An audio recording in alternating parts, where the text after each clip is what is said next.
Саламатсыздарбы, урматтуу мекендештер, урматтуу Борбор калабыбыздын тургундары. Жарандарды турак жай менен камсыз кылуу мамлекеттин эң башкы милдеттеринин бири. Биз ушул милдетти так жана жоопкерчилик менен ишке ашырууну тынбай улантып келе жатканыбызга өзүңүздөр күбө болуп жатасыздар. Натыйжада бүгүнкү күндө турак жай фондун кеңейтүү аркылуу өз жарандарыбыздын муктаждыктарын акырындык менен канааттандырып келе жатабыз. Анткени ар бир адамдын үй жайга ээ болушу бейпил жашоонун, коопсуздуктун жана келечекке болгон ишенимдин негизи десек болот. Бүгүнкү күндө өлкөбүздүн бардык аймактарында ипотекалык үйлөрдүн курулушу кеңири кулаш жайды. Борбор калабыбыз Бишкек шаарында турак жай комплекстери, ал эми Жалал Абад облусунда көп патрилүү 2 конуш ийгиликтүү бүткөрүлүп, жарандарга жеңилдетилген ипотека шартында берилди.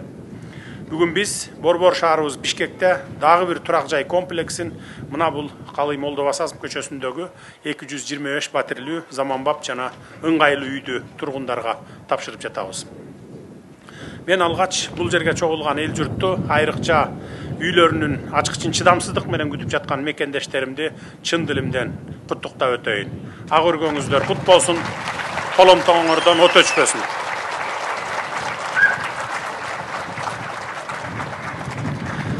Урматтуу калайык калк, бүгүн биз жөн гана көп кабаттуу үйлөрдүн бүткөрүлүшүнө күбө болбостон, мамлекет жүргүзүп жаткан турак жай саясатынын иш жүзүндөгү жыйынтыктарынын үзүрүн көрүп жатабыз. Бул заманбап жана ыңгайлуу көп кабаттуу үй Менин үйүм программасынын алкагындагы дагы бир чоң ийгилик десек болот. Менин үйүм программасы жарандарыбыздын жашоо шартын өзгөрткөн, алардын келечекке болгон ишенимин бекемдеген мамлекеттик деңгээлдеги маанилүү долбоор. Аталган программа аркылуу Кыргызстанда жалпысынан 70 миңге жакын батирлердин курулушу башталып, алардын басымдуу бөлүгү активдүү фазада турат. Бул үйлөр бүткөн соң 10 миңдеген үй бүлө өз үйүнө ээ болуп, кубанычка бөлөнүп, жашоосунун сапатын жогорулатат десек болот. Бүгүнкү күндө бүткөн үйлөрдү четинен жарандарыбызга тапшырып келе жатабыз. Турак жай маселеси бүгүнкү күндө элибиз үчүн эң куруч темалардын бири болуп келгендиги талашсыз. Ага болгон муктаждык жана суроо талап жылдан жылга өсүүдө. Бул көрүнүш калкыбыздын демографиялык жактан өсүшү, жаш үй бүлөлөрдүн өз алдынча жашоого умтулуусу, чет өлкөдөн кайтып келип жаткан миңдеген мекендештерибиздин өз алдынча үй жай күтүү тилеги менен байланыштуу болуп турат. Менин үйүм программасы дал ушул үмүттөргө жооп берип, жарандардын реалдуу муктаждыктарын учурунда чечүүгө багытталган механизмге айланды. Бүгүнкү күндө бул программага катышып, турак жай алуу үчүн кезекте тургандардын саны 58 миңден ашты. Бул сандар үй жайга муктаждардын эле эмес, жарандарыбыздын мамлекеттик программага арткан үмүтүнүн жана ишениминин ачык көрсөткүчү десек жаңылышпайбыз.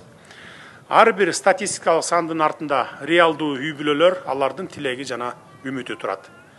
Биз бүгүнкү күнгө чейин 10.800 үй бүлөнү камсыз кылып койдук. Албетте жарандарыбыздын муктаждыгы мамлекет үчүн дагы чоң жоопкерчилик жаратат. Бирок дал ушундай жогорку суроо талап программабыздын актуалдуулугун туура багытта экендигин жана мындан ары да кеңейтилип күчөтүлүшү керек экендигин тастыктайт.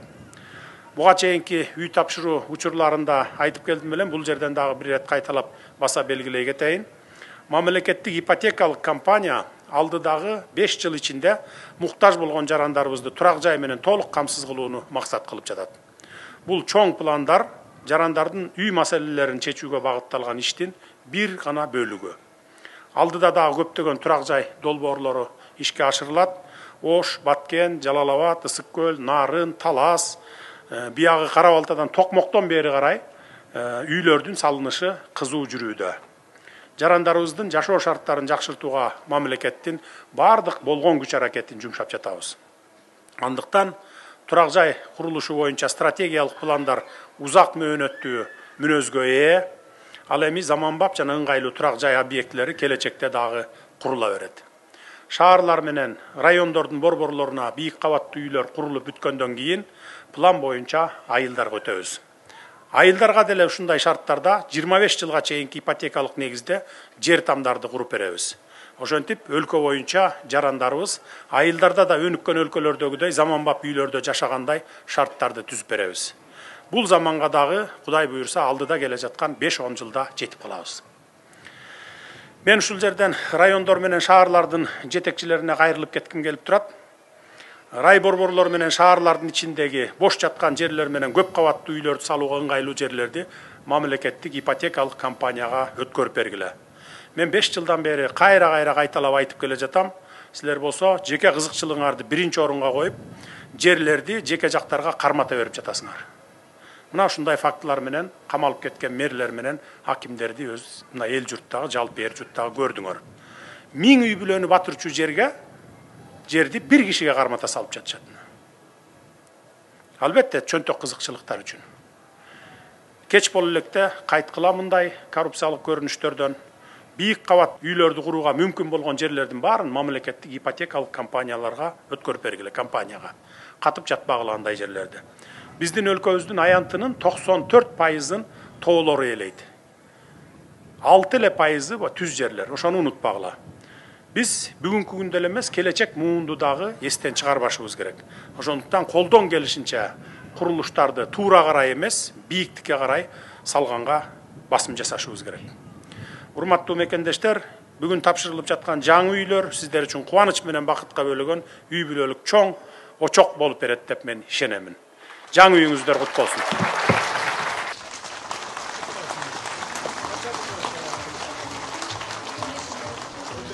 Аллахым бүгүн бизге ушундай сонун күндү буйруган экен. Ажообуздун Садыр Нуркожоевичтин атынан ачкы чалганыма мен абдан кубанычтамын. Ишиңизге ийгилик. Сонун үйлөрдү, жолдордун баары оңдолуп, элдин шартын оңдоп берип атасыз. Кыргыз элим сиздин эмгегиңизди баалап барктап билет деп ишенем. Тарыхта каласыз деген ишеничим бар.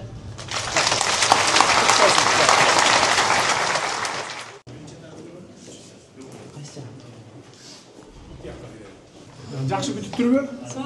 Канча комнат? Одна комната, 42 Сиз алдыңызбы? Каякта иштейсиз? Мен труд сосредоточения миграции. Министерство труда да иштейсиз, эмгек министринде. Канча жыл болду иштегениңизге? Ал жакта иштеген 3 жыл, а так в целом у меня опыт 6 лет. 6 лет, а очередь турам июль месяц 23 года. Бир жыл ушунда эле жеттиңиз бүгүн? 2 жыл. 2 жыл, 2 жыл. 2 жыл, жакшы. Анан ушул жака буруп тур. Сиздерге рахмат. Үй бүлөңүз барбы? Канча балаңыз бар? Үйдө аны бияка лестница замужем. Мен чыгып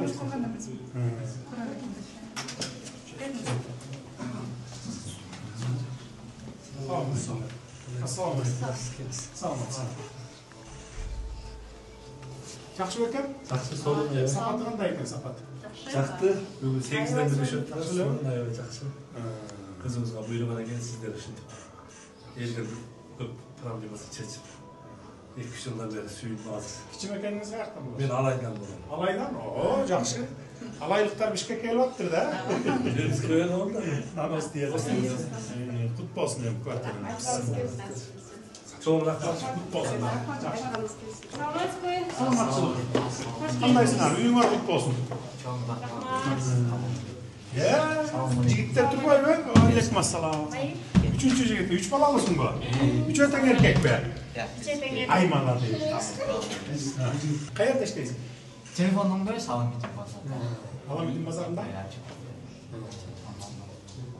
Жакшы. Канча 3 комнатпы? 3 комнат. 3 комнат. 3 балаң бар экен. Жакшы, 3 балага 3 комнат жакшы деген турбайбы? Немелердин качествосу кандай экен? Сапаты.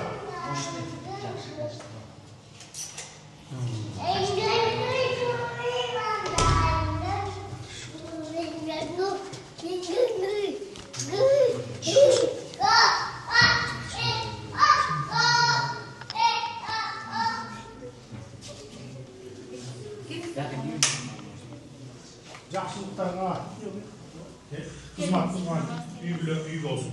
Рахмат келсин, рахмат. Саламатсыңар, конушуңар құт болсын. Саламатчылық. Жақсы бала екен ғой? Қанша жаштамын? Атың кім? Ya. Atay. Atay koymala deysin. Konuşun artık olsun. Kaç yakın mı? İki. Atelesine koysun. Sağ olun. Sapatı qanday ekan sapatı? Ayva yaşına. Ayva yaşına. Rahmat adını. Çok rahmat. Sizin komandanızga çok rahmat. Строительный компания var. Biz ayvayı rahatsızlık bildirip otarsın. Ben aydadan bayda beri bu geceleri tuğandarmaş. Göz var biz, gözü yok kişi okurlarda görürdük bu işin işleyen adam. Sizin komanda yok. Bizde Kuday bir 7 milyon devge Kırgız elinde. Şu iki dostu jaratıp o Kudayga min götürüşürü. Sizler ilgari 35 yıl burun gelgende o nevreler üyde olmadan Şveysariyadan kalmagan ekensiz. Yaxşı iş. Razı olsun. Razı oturamın. Yaxşı turmuzlar. Rahmat sizge de. Salamatsın ardağınızda jolu. Aleykümselam. Kutlu olsun kvartiralarına. Girip çıktınlar mı? Gördüңөр mü kvartira? Hazır gireyim. Görüleksіңер mi? Sapatın qarap koygula, sapatı načar bolsa aytasыңар. Жарайбы? Rahmat sizge çok rahmat. Barыңар bu жерден үй алгандардасыңар mı? Максулем. Girelek bolсаңар эми азыр киресиңер да. Sizge çok razı. Men qarap çıktım эми жакшы эле экен, жакшы эле. Сапаты деле жакшы эле экен. А то баягы кээ бирөө арызданып атпайбы? Сапаты начарыраак болуп калыптыр, шашылып жасай коюптур деп. Эми андай да болушу мүмкүн. Биз эми бат-баттан жасагыла, бат-баттан үй менен камсыз кылалы деп талапты коюп атабыз да. Бая далгастрой деп коет, орусча айтты. Ошондой болбосун деп атабыз да. Sizge de Туруп калбасын. işinizge ilgili kalayım. Sizge çok razı. Var olsun sandayım. Жакшы. Кимиңер алдыңар квартира? Кана. Алгандар кол көтөрүлөчү квартира. Сизди койчу. Сиз сайдыкта иштейт экенсиз, э? Сиз каякта иштейсиз? Ben IT специалистмин. IT? Кайсы жакта, кайсы эмеде? Өзүм жеке компания. Жеке компания. Кезек менен алдыңыз да? 25 жылга алдыңызбы? 18 жыл. 18 жылга? Жарымын төлөп алгандардасыз. 50%. 25 жылга ким алды? Я болдум. 25 жылга? Канча комната алдыңыз?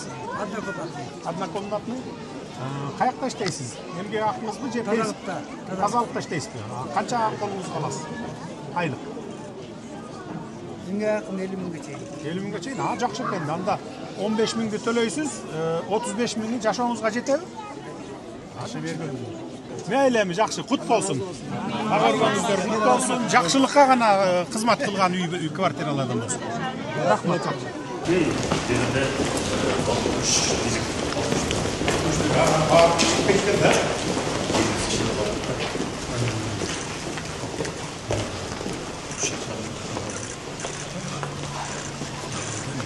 Üstünde de var.